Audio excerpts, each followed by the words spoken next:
नमस्कार, आप देख रहे हैं एनडीटीवी मध्य प्रदेश छत्तीसगढ़ और एमपीसीजी प्राइम के साथ मैं हूं अनंत भट्ट। शुरुआत करेंगे मध्य प्रदेश से। मध्य प्रदेश की राजनीति में सक्सेसफुली टेक ऑफ करने का फॉर्मूला क्या है? मध्य प्रदेश में मंत्री, सांसद, विधायक बनने का शॉर्टकट क्या है? एडीआर की ताजा रिपोर्ट ने सब बता दिया है। एडीआर की रिपोर्ट में एमपी की राजनीतिक विरासत के वो 57 वारिस कौन? एक एक डिटेल देखिए हमारी इस खास रिपोर्ट में।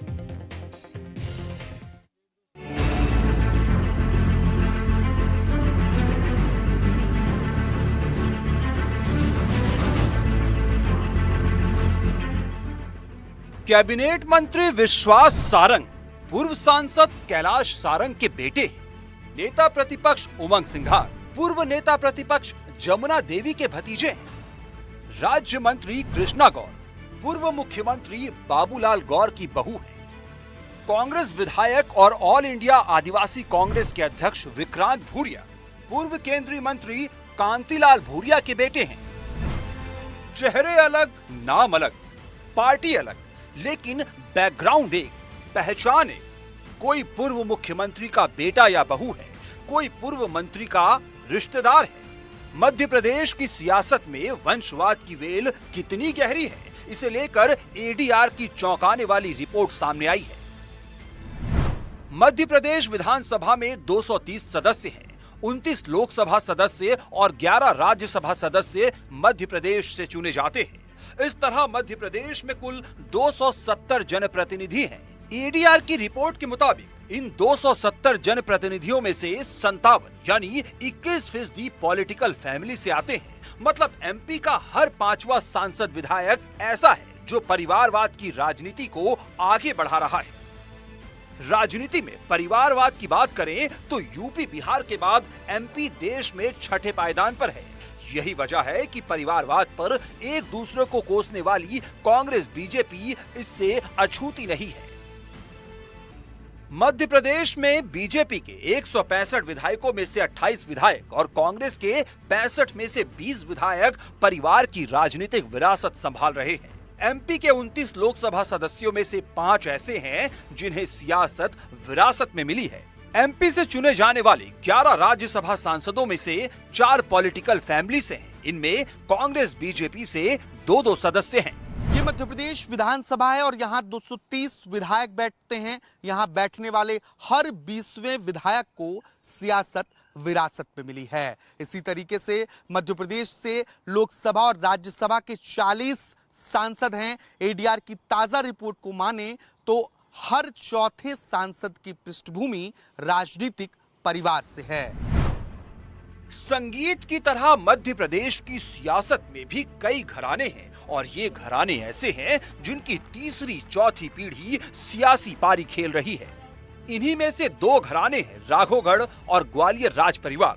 ग्वालियर के सिंधिया राज परिवार से इस समय ज्योतिरादित्य सिंधिया गुना से सांसद और केंद्रीय मंत्री हैं। ज्योतिरादित्य के पिता माधवराव सिंधिया पूर्व केंद्रीय मंत्री थे। दादी विजय राजे सिंधिया पूर्व सांसद रही हैं। बुआ यशोधरा राजे सिंधिया शिवराज कैबिनेट में मंत्री रही हैं। बुआ वसुंधरा राजे सिंधिया राजस्थान की मुख्यमंत्री रही हैं। तो वहीं बेटा महाआर्यमन सिंधिया अब मध्य प्रदेश क्रिकेट एसोसिएशन का अध्यक्ष है। कांग्रेस और भारतीय जनता पार्टी में मूल आधार है। कांग्रेस पार्टी में पद का आधार ही परिवारवाद होता है। चाहे राहुल गांधी हो, सोनिया गांधी हो, प्रियंका गांधी हो, केवल और केवल एक विशेष परिवार के सदस्य होने की वजह से वो पार्टी में दायित्वों का निर्वहन कर रहे हैं। दूसरी तरफ भारतीय जनता पार्टी में प्रधानमंत्री मोदी जी, अमित शाह जी, जेपी नड्डा जी, ये ऐसे परिवारों के सदस्य हैं जिनके परिवार का राजनीति में कहीं कोई लेना देना नहीं है। ये भारतीय जनता पार्टी की ही रीति नीति है जहां एक आम परिवार का व्यक्ति प्रधानमंत्री जैसे बड़े पद तक पहुंचता है। कांग्रेस पार्टी केवल और केवल पाखंड करती है। सिंधिया परिवार की तरह पूर्व राघोगढ़ रियासत से दिग्विजय सिंह का परिवार भी एमपी की राजनीतिक वंशवेल को आगे बढ़ा रहा है। दिग्विजय सिंह अभी राज्यसभा सदस्य हैं और मध्य प्रदेश के पूर्व मुख्यमंत्री रहे हैं। दिग्विजय के पिता बलभद्र सिंह राघोगढ़ के 12वें शासक और विधायक रहे हैं। भाई लक्ष्मण सिंह पूर्व सांसद और पूर्व विधायक रहे हैं। तीसरी पीढ़ी से दिग्विजय के बेटे जयवर्धन अभी राघोगढ़ से विधायक हैं। सीधी बात है, राजनीति में अलग अलग पद होते हैं, लेकिन मेरे हिसाब से अगर व्यक्ति चुनाव लड़ रहा है, 2 लाख मतदाताओं के बीच में चुन के आ रहा है, जनता का समर्थन है।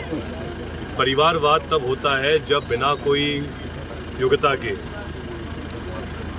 कोई व्यक्ति बड़े पद पे आ जाता है। मध्य प्रदेश की सियासत में परिवार के बूते सियासी रनवे पर टेक ऑफ करने वालों में महिलाएं भी पीछे नहीं हैं। एडीआर की रिपोर्ट के मुताबिक एमपी में 234 जनप्रतिनिधियों की अगर बात करें तो इनमें से 38 जनप्रतिनिधि पुरुष वर्ग से आते हैं, जो कि 16% है, जबकि 36 महिला जनप्रतिनिधियों में 19 यानी 53% पॉलिटिकल बैकग्राउंड से हैं, जो कि पुरुष जनप्रतिनिधियों का तकरीबन 3 गुना है। अब आपको मध्य प्रदेश की सियासी विरासत के उन वारिसों की फहरिस्त दिखाते हैं जो पूर्व सीएम, डिप्टी सीएम के परिवार से ताल्लुक रखते हैं। भोपाल की गोविंदपुरा सीट से विधायक और कैबिनेट मंत्री कृष्णा गौर पूर्व मुख्यमंत्री बाबूलाल गौर की बहू हैं। चुरहट से कांग्रेस विधायक अजय सिंह राहुल पूर्व मुख्यमंत्री अर्जुन सिंह के बेटे हैं। भोजपुर से बीजेपी विधायक और पूर्व मंत्री सुरेंद्र पटवा पूर्व मुख्यमंत्री सुंदरलाल पटवा के भतीजे हैं। बीजेपी विधायक ओम प्रकाश सखलेचा पूर्व मुख्यमंत्री वीरेंद्र सखलेचा के बेटे हैं। राघोगढ़ से कांग्रेस विधायक और पूर्व मंत्री जयवर्धन सिंह पूर्व मुख्यमंत्री दिग्विजय सिंह के बेटे हैं। छिंदवाड़ा से पूर्व सांसद नकुलनाथ पूर्व मुख्यमंत्री कमलनाथ के बेटे हैं। अटेर से कांग्रेस विधायक हेमंत कटारे पूर्व डिप्टी सीएम सत्यदेव कटारे के बेटे हैं। कसरावत से कांग्रेस विधायक सचिन यादव पूर्व डिप्टी सीएम सुभाष यादव के बेटे हैं। परिवार को हो या ना हो राजनीतिक परिवार का, मैं समझता हूं कि जो योग्य है उसको मौका मिलना चाहिए। अब कौन किस परिवार से है या नहीं है, राजनीतिक परिवार से अगर योग्य है तो उसको मौका मिलना चाहिए। लेकिन 57 लोग जो हैं वो राजनीतिक परिवार से या है, विरासत से उनको राजनीति में लिया, चाहे वो भाजपा के हो चाहे कांग्रेस। मैंने आपसे कहा जो योग्य है वही राजनीति में टिकते हैं। बीजेपी हो या कांग्रेस, संगठन को कौन लीड करेगा, सत्ता में हिस्सेदार कौन होगा, इसका पैमाना मध्य प्रदेश की राजनीति में परिश्रम नहीं परिवार है। मध्य प्रदेश के संदर्भ में एडीआर की रिपोर्ट तो कम से कम यही बता रही है।